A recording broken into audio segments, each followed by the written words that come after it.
दोस्तों आज हम लोग बात करने वाले हैं सेक्शन 206 AB जो टीडीएस से रिलेटेड है और फाइनेंस एक्ट 2021 में न्यूली इंसर्ट किया गया था। तो ये प्रोविजन वहां पे स्पेसिफिकली एप्लीकेबल है जहां पे जो जिनका टीडीएस काट रहे हैं वो नॉन फाइलर्स हैं जो बेसिकली इनकम टैक्स रिटर्न नहीं भर रहे हैं। तो वीडियो अच्छी लगे, इंपॉर्टेंट लगे तो अपने फ्रेंड्स एंड फैमिलीज के साथ शेयर कर दीजिए। और चैनल पे नए हैं या मेरे चैनल अभी तक सब्सक्राइब नहीं किया है तो आप चैनल को सब्सक्राइब करके बेल आइकन जरूर दबा दीजिए, जिससे आपको ऐसे इंपॉर्टेंट नोटिफिकेशन टाइमली मिलते रहे।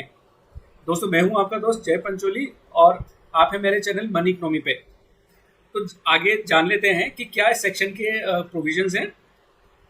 So not standing anything content in any other provision of this act, यानी कि ये जो प्रोविजन है इस एक्ट का ये और दूसरे जो टीडीएस के प्रोविजंस हैं उनको सुपरसीड करेगा।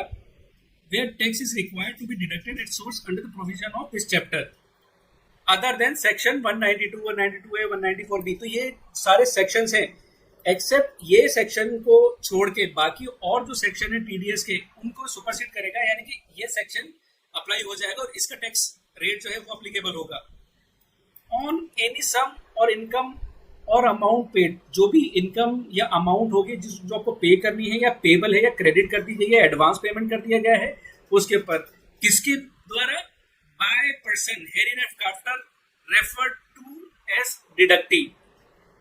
उस पर्सन के द्वारा जिसको आगे हम यहाँ डिडक्टिव बोलेंगे, यानी कि जिसका टीडीएस डिडक्ट हो रहा है टू ए स्पेसिफाइड पर्सन। तो जो पेमेंट कर रहा है वो person to a specified person. तो स्पेसिफाइड पर्सन कौन है उसका डेफिनेशन भी यहाँ पे बताया गया है। The tax shall be deducted at the higher of the following rate. तो किस रेट पे टैक्स जो डिडक्ट होगा वो नीचे बता रखा है। तो तीन ऑप्शन दिए हुए यहाँ पे नीचे, तो तीनों में से जो भी हायर सिनेरियो होगा उस रेट से टैक्स कटेगा। तो टैक्स कितना कटेगा? पहला ऑप्शन है at twice the rate specified in the relevant provisions. तो या तो डबल रेट से कटेगा, second at twice the rate और रेट्स इन फोर्स, तो या फिर आपके रेट इन फोर्स हो या इससे ज्यादा कोई और रेट हो, और third at the rate of 5% या फिर कम से कम 5% का रेट है, विच एवर इज हायर।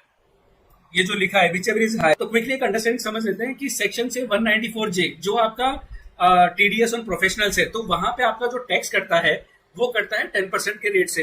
तो यहाँ पे अगर हम तीनों के अंदर देखा जाए तो वो ट्वाइस द रेट यानी कि 20% का टैक्स कटेगा इस सेक्शन के अंदर। तो आगे सेक्शन क्या बोलता है वो भी देख लेते हैं। If the provision of this section 266AA is applicable to the specified person in addition to the provision of this section, the tax shall be deducted higher rate of two rates provided in this section and section 206A। तो basically ये provision ये बोलता है कि अगर एक scenario जहां पे 206AB एंड 206AA दोनों अगर साथ में लगते हैं तो इन दोनों के अंदर जो भी हायर रेट होगी वो अप्लीकेबल होगी। तो बेसिकली 206AA सेक्शन जो है ये बोलता है कि जो अपना पैन का डिटेल नहीं देते हैं, जिनके पास पैन नहीं है, तो उनका टीडीएस जनरली 20% की रेट से कटता है। तो ये प्रोविजन बोलता है कि या तो 20% की रेट से टीडीएस कटेगा या फिर जो भी रेट ऊपर बताई गई तीनों में से भी मैक्सिमम रेट है। स्पेसिफाइड पर्सन कौन है उसका डिटेल यहाँ पे दिया है।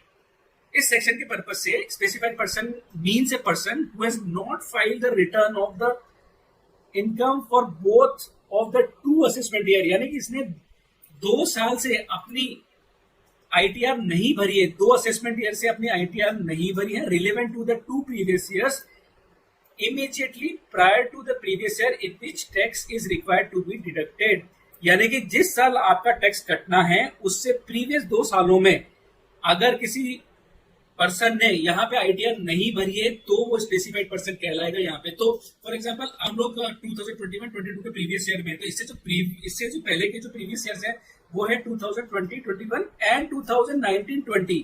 तो अगर किसी पर्सन ने लगातार 2 आईटीआर नहीं भरी है तो फिर वो स्पेसिफाइड पर्सन की कैटेगरी में आएगा। तो यहाँ पे लिखा है कि relevant to the 2 previous years.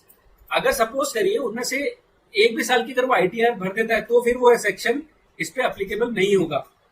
आगे पढ़ लेते हैं। For which the time limit of the filing of the income under sub section 1 of section 139 expired, कि वहां पे आपका जो टाइमलाइन है आईटीआर फाइल करने की वो भी एक्सपायर हो गई। तो फॉर एग्जाम्पल अगर हम बात करें जो फाइनेंशियल ईयर या प्रीवियस ईयर जो खत्म हुआ है से 2021 तो उसकी आईटीआर की डेट अभी तक बाकी है। तो इसका मतलब ये ईयर भी अभी आपका इसकी ड्यू डेट बाकी है। तो जो 2 साल प्रीवियस ईयर हम देखेंगे वो इससे पुराने वाले देखेंगे। इसका मतलब 2019-20 एंड 2018-19, तो हम उस पर्सन के पुराने 2 साल वो वाले देखेंगे।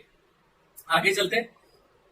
And the aggregate tax deducted at source and tax collected at source in case is 50,000 or more in each of these two previous year।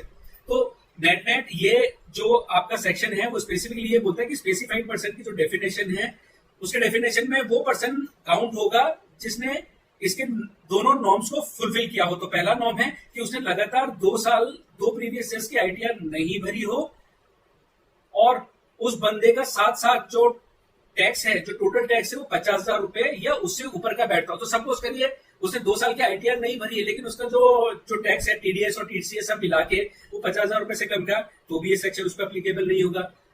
दूसरा सिनेरियो कि अगर उस बंदे के ऊपर, उस पर्सन के ऊपर 50,000 रुपए या उससे ऊपर का टैक्स तो बनता है, लेकिन उसने दोनों में से किसी भी 1 साल की आईटीआर फिल कर दी हो, तो भी ये सेक्शन उस पर अप्लीकेबल नहीं होगा दोस्तों। तो आगे चलते हैं। Provided that the specified person shall not included non residents who does not have a permanent establishment in India। तो ये उन लोगों के एप्लीकेबल नहीं होगा जो नॉन रेजिडेंट इंडिया में, जो इंडिया के रेजिडेंट नहीं है और उनका परमानेंट यहाँ पे कोई एस्टेब्लिशमेंट नहीं है। तो ये सेक्शन यहाँ पे ऑलमोस्ट आपका कवर अप हो जाता है। तो अब बेसिकली ये सेक्शन उन लोगों के लिए इंसर्ट किया गया है जो डिफॉल्टर है आईटीआर फाइल करने के लिए। तो आगे इसका समरी एक बार हम लोग समझ लेते हैं कि इसके समरी के अंदर क्या है। तो बेसिकली ये जो सेक्शन है, इस सेक्शन में जो अप्लीकेबल नहीं होगा, ये सेक्शन किस किस सेक्शंस के ऊपर अप्लीकेबल नहीं होगा, वो है आपका payment of salary, payment of accumulated balance due to employ. Basically ये जो आपका ईपीएफ का पेमेंट होता है, लॉटरी का पेमेंट है, हॉर्स रेस का जो टीडीएस है, या आपका जो सिक्योरिटाइजेशन के अंदर जो इन्वेस्टमेंट है आपका, और या फिर आप सर्टेन अमाउंट और कैश जो आपको पे करना होता है सेक्शन 194N, तो ये सब पे अप्लीकेबल नहीं है। तो एक बार इसको क्विकली एग्जाम्पल के थ्रू समझ लेते हैं। कॉन्ट्रैक्टर है, उसका टीडीएस सेक्शन 194C में 2% के रेट से कटता है। तो यहाँ पे अगर आप देखेंगे तो या इस सेक्शन में अगर ये कॉन्ट्रैक्टर जो है, अगर उसे 2 साल से अगर आईटीआर फाइल नहीं करी है और उसका टीडीएस एंड टीसीएस 50,000 रुपए से एक्सीड होता है, तो फिर उसका जो रेट है या तो twice of the existing rate है, या फिर 5% या फिर prevailing rate, whichever is higher. तो यहाँ पे अगर 2% के रेट पे करता है तो सेक्शन कैसे एप्लीकेबल होगा कि ट्वाइस द रेट ऑफ 2%, तो वो 4% हुआ। लेकिन इस सेक्शन में रेट 5% भी लिखी हुई थी, तो विच एवर इज हायर, तो विच एवर इज हायर में 5% आता है। दूसरा सिनेरियो ले लेते हैं कि अगर आप सेक्शन 194J में कोई टीडीएस डिडक्ट कर रहे हैं जो प्रोफेशनल से रिलेटेड है, तो वहां पर रेट 10% का है। तो यहाँ पे ट्वाइस द रेट आपका क्या हुआ, ट्वाइस द रेट हो गया 20% या फिर 5% जो मैं सेक्शन मेंशन किया, तो विच एवर इज हायर, तो 20% यहाँ पे एप्लीकेबल हो जाएगा।